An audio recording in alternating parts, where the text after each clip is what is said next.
Hey, comment ça va YouTube? Pour vous expliquer vite fait, pour ceux qui n'ont pas suivi, pour ceux qui me suivent pas sur Instagram, ni sur TikTok, ça se trouve, il y a des gens qui n'ont rien à voir. Je suis un mec qui fait du resell depuis un peu plus d'1 an maintenant. J'ai un concept sur TikTok qui a été d'ouvrir des ballots de grossistes de vêtements, etc. Et qui a d'ailleurs extrêmement bien marché. Je suis une star.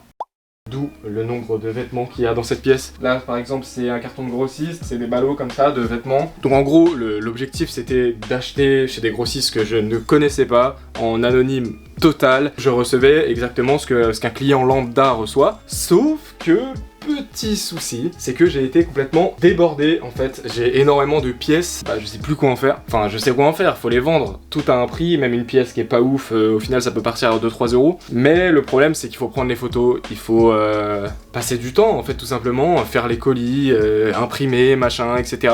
Et là je dois avoir genre 1000 pièces. Un truc comme ça. J'ai envie de faire des vidéos YouTube. J'ai la motivation, tu vois. J'adore la création de contenu. J'ai envie de faire ça. J'ai envie de partager des trucs de fou, faire des openings, faire des machins, aller en Angleterre, faire du NPIC, etc. Déjà, faudrait commencer par le point 1 de juste créer du contenu. Et la manière la plus simple de créer du contenu, c'est juste de montrer sa vie au quotidien en mode un peu vlog, forcément recentré sur le resell. C'est pour ça que j'ai créé du coup ce concept de vidéo qui est tout simplement, je vais pas mentir, tu vois, j'ai pas encore le nom. Donc ça se trouve là je vais faire genre un truc et au montage je vais mettre bah non en fait pas du tout, j'ai changé d'avis. Bienvenue aujourd'hui dans VDR.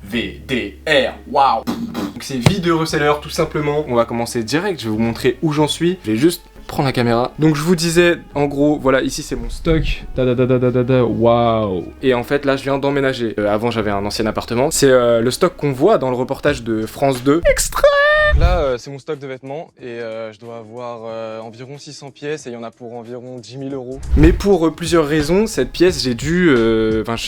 pendant un moment, je ne pouvais plus l'utiliser parce que, en gros, c'était la chambre de quelqu'un qui était parti mais qui est revenu. J'ai dû trouver une solution d'urgence qui a été un barnum.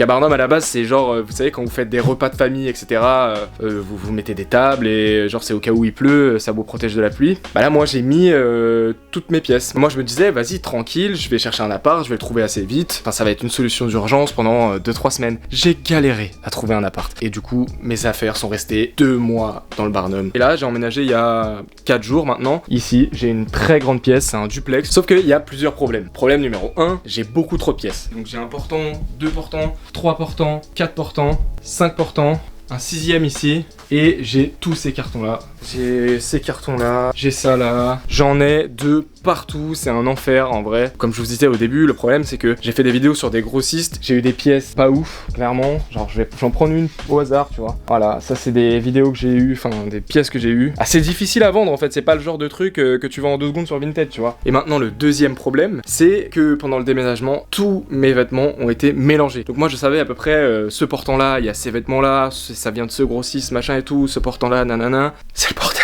maintenant, c'est le bordel. Pour me remettre un peu dedans, pour me réorganiser, etc., pour réorganiser mon stock, ça va être de trier tous les portants par marque, de ranger un petit peu. Ça c'est Italienne Vintage Wholesale, j'ai tourné la vidéo. Il y a énormément de pièces, j'ai commandé beaucoup trop, il y a 1800 € de commande, c'est énorme, c'est indécent, c'est beaucoup trop. En fait j'ai un problème, c'est que j'aime bien le resell, mais j'aime encore plus le divertissement, créer du divertissement, machin et tout. Sauf que là je suis allé trop loin, j'ai commandé trop d'un coup, j'ai été trop ambitieux, j'ai pris à grosse tête. J'ai pris le melon. J'ai vu une vidéo qui a fait 1 million sur TikTok, je me suis dit waouh, j'ai fait 1 million avec une commande à 500 €. Mais si je commande 1800 €, je vais faire 3 millions. C'est 3 fois plus. Il faut pas être trop matrixé par les stats, etc. Bref, c'est un autre sujet. Je m'égare totalement, mais je suis sur YouTube, j'ai le droit de m'égarer, non? On a le droit de s'égarer ici. C'est ma vidéo, on n'est pas sur TikTok où les mecs swipe à tout va là. Hein. Pour recontextualiser un petit peu, à la base, avant d'être un créateur de contenu sur TikTok notamment, et maintenant sur YouTube, je suis un reseller. Ça veut dire que je fais de l'argent grâce à Vinted, je vis de ça. Est-ce que je vis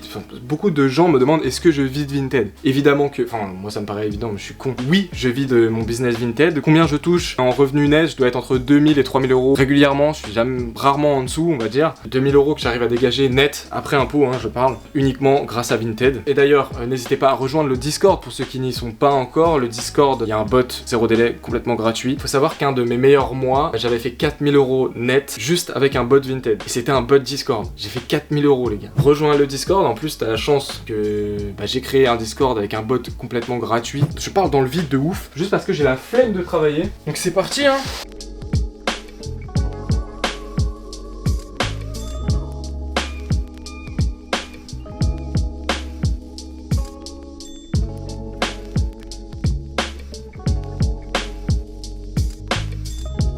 Déjà j'ai trié par marque les portants et j'ai gagné énormément de place. Et on peut voir que j'ai réussi à vider un portant. Donc c'est vraiment cool parce que comme ça je vais pouvoir utiliser ce portant pour mettre tout le neuf avec étiquette que j'ai. Alors le neuf avec étiquette, je vous vois déjà venir comment je l'ai, de plusieurs manières. Déjà le premier c'est un fournisseur tout simplement, un fournisseur de neuf avec étiquette authentique. Après il y a les outlets, les promotions, donc j'ai acheté énormément de doudounes cet été pour les revendre cet hiver. J'ai retrié ici le Ralph Lauren, le Lacoste, un portant The North Face, ici le portant vide, tout ce qui est Tommy, Carhartt, Adidas, Puma, là c'est les autres marques, les polaires Denali, The North Face, c'est que des Denali ici. Les Denali c'est quoi? C'est ces modèles là qui partent très très bien, ça j'en ai une centaine encore là.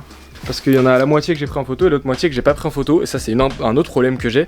C'est que ici dans ce stock, il y a des articles que j'ai pas pris en photo. Et avec le déménagement, je me souviens plus lesquels j'ai pris en photo et lesquels j'ai pas pris. Ok, j'ai fini. Enfin, j'ai fini. On peut voir que c'est quand même vachement mieux rangé déjà. J'ai mon portant de neuf avec étiquette. Donc c'est des Carhartt, du Ralph Lauren, du Dickies, du The North Face. J'ai calculé, le portant il vaut à peu près 5000 € en neuf en boutique. Donc je vais le revendre vers les 3-4 000 € je pense. Il vaut 5000 €, c'est une dinguerie. Je m'en rends même pas compte, je pense que là j'ai atteint les... Je sais même pas en tout j'ai combien d'euros de stock, mais on est vers les 20-30 000 € je pense. Donc là il y a un cache-misère ici. Ici c'est un beau cache-misère hein. J'ai 2 ballots là, enfin bref. Fin de l'épisode 1, donc c'était cool. L'épisode 2, je vais rentrer un peu plus dans le concret, dans des tutoriels, dans des conseils, etc. Là j'emménage, on fait l'état des lieux en fait finalement. Merci à tous, ciao.